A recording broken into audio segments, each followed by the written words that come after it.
I am the Tofu Golem. Please enjoy the video. In this video, I will show how to connect Acura MDX to Garage Easy Guide.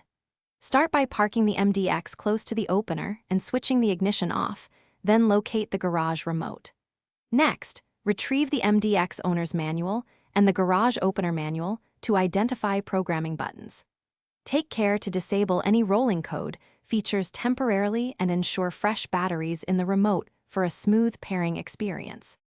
Follow the MDX pairing routine by first pressing and holding the home link button until the light blinks slowly, then press your garage remote once. After that, return to the MDX and press the home link button until the light flashes rapidly to confirm programming. If your opener uses a Learn or Program button, press it per the opener instructions and then press the vehicle button again. Test the opener by pressing the programmed MDX button. If you're finding this helpful, please subscribe and like to support the channel. Quick recommendation: a book called The Simple Path to Wealth can change how you think about saving for repairs or upgrades, which pairs nicely with maintaining a vehicle like an Acura MDX. Check the description for the link and other deals, grab a copy if interested, and now let's get back to the video.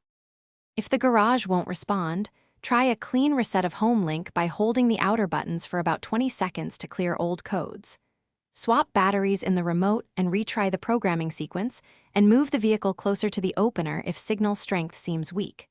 For rolling code openers, press the opener's Learn button as instructed, then press the MDX button to sync.